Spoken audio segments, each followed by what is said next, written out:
обычно это бедренная вена, проводят в продольном направлении разрез, вводят зонд Фогарти, катетер Фогарти специальный, на конце которого, знаете, что это такое, нет?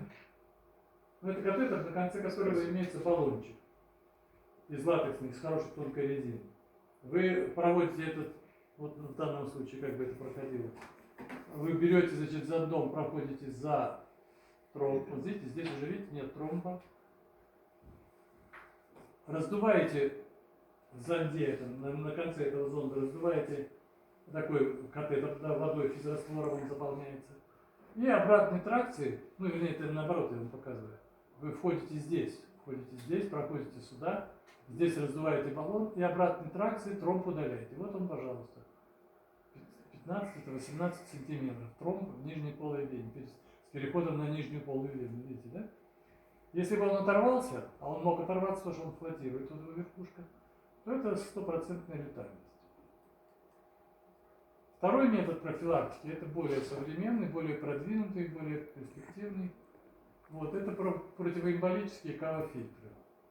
Ну, вот видите, вот этот вот фильтр называется, ну, первый фильтр, который был, я не знаю, он тут есть или нет, ну, вот у меня фильм есть, если у нас времени хватит, я вам покажу фильм про первый КВ-фильтр, который был в Советском Союзе создан. Вот это тоже создано в Советском Союзе, но в Беларуси.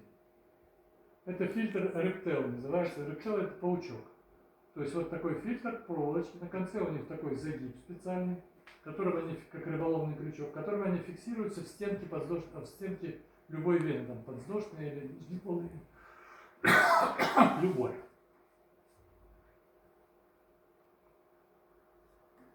Американцы дальше пошли, они взяли, сварили два фильтра Рептела, и получился фильтр песочные часы.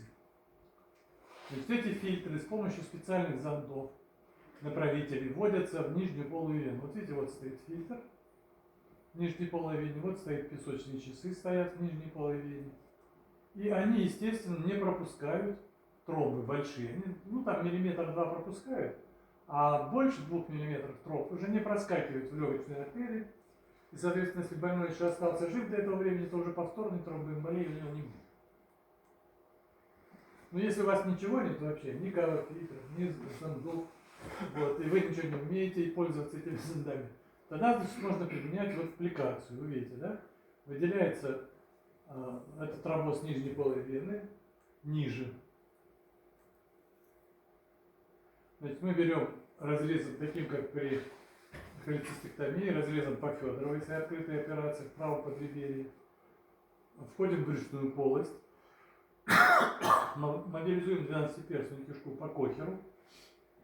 Вот видите, кишка отведена, вот крючок стоит, она отведена кверху и к середине. Выделяем нижнюю полую вену. Это место, почему мы выбираем именно это место? Потому что здесь практически нет вен, которые впадают в межпозвоночное пространство через нижнюю полую вену. Без кровотечения нет.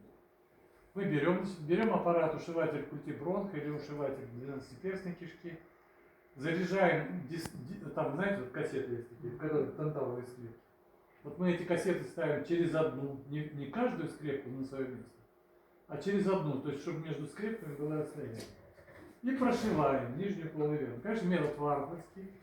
Вот, естественно, у больного развивается сразу же посттромботическая болезнь, многие вот такие отекают, но остается жив человек.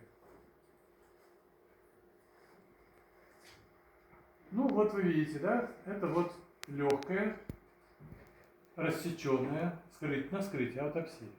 А вот, видите, тромбы, да, вот слепок легочной артерии, а это вот мелкие кусочки извлечены из притоков, ну, там из долевых, наверное, ветвей, не знаю. Откуда они взяли, знаете, нет, догадываетесь? Нет, не догадываетесь? Это больному случилось тромбоэмболия легочной артерии, видимо, стационарно. И ему начали проводить массаж сердца. А когда массаж сердца проводят, да еще ребята здоровые, они хорошо стараются, и поэтому тромб разваливается и его проталкивают во все веточки другие. Ну, это если вы поставили диагноз, да? Вернее, если вы не поставили диагноз, а это так и бывает, как правило. Мы говорили с вами, что даже у квалифицированных хирургов 25% случаев мы ставим правильный диагноз. Поэтому, значит, на вскрытии выясняется, что у больного тромбоэмболировавшей артерии мы провели непрямой массаж сердца, который, как сейчас юристы могут доказать любой, это и послужило причиной смерти больного. И все, его уже не открыли. Поэтому с массажем сердца аккуратнее. Так, теперь, значит, мы с вами давайте посмотрим.